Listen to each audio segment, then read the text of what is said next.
नमस्कार, आप देख रहे हैं फ्रंटलाइन 24। मैं हूं आपके साथ साहिबा सिंह।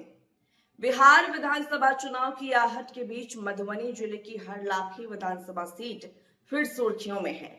नेपाल सीमा से सटे इस क्षेत्र की पहचान सिर्फ राजनीतिक समीकरणों से नहीं, बल्कि सामाजिक सांस्कृतिक धरोहर, बाढ़ की त्रासदी, तस्करी की चुनौतियों और विकास की अनवरत तलाश से भी जुड़ी है।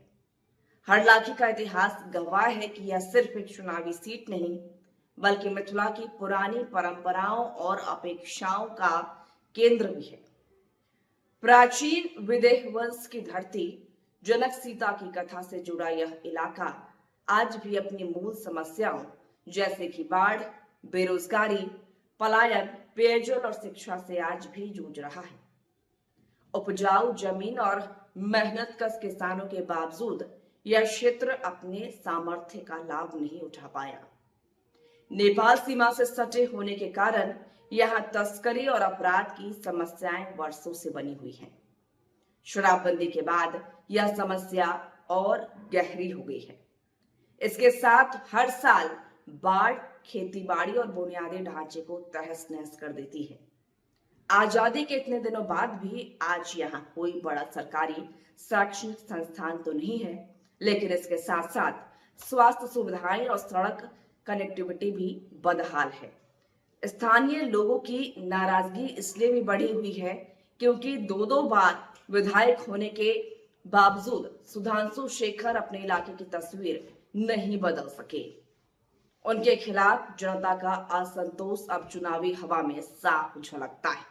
जमीन पर बातचीत में सामने आता है कि हरलाखी के लोग अब जातीय समीकरणों और भावनात्मक लहरों से आगे बढ़कर विकास, रोजगार, शिक्षा और कनेक्टिविटी की मांग कर रहे हैं। रेल संपर्क की कमी यहाँ की सबसे बड़ी बाधा मानी जाती है। 1951 से अब तक हरलाखी में 17 चुनाव हो चुके हैं। कांग्रेस और सीपीआई ने 6 बार, जेडीयू और आरएलएसपी ने 2 बार, जबकि आरजेडी ने 1 बार यहां जीत हासिल की। मौजूदा विधायक सुधांशु शेखर जेडीयू से हैं, लगातार दूसरी बार विधायक बने। हालांकि 2020 में उनकी जीत को लोग सहानुभूति लहर का नतीजा मानते हैं।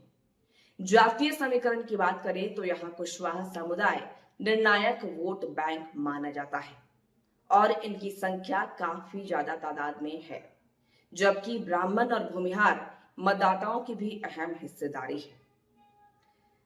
ब्राह्मण और भूमिहार समुदाय की संख्या यहाँ अच्छी खासी है। कांग्रेस की स्थिति परंपरागत रूप से ठीक रही है, जबकि आरजेडी भी इस बार मैदान में जोर शोर लगाती नजर आ रही है। तो वहीं सीपीआई भी खुद को मजबूत दावेदार बताती है। नतीजतन महागठबंधन और एनडीए दोनों खेमे में सीट बंटवारे को लेकर चुनौती बन सकती है। वहीं प्रशांत किशोर की जनसुराज की मौजूदगी से समीकरण बदलने की कोशिश में है।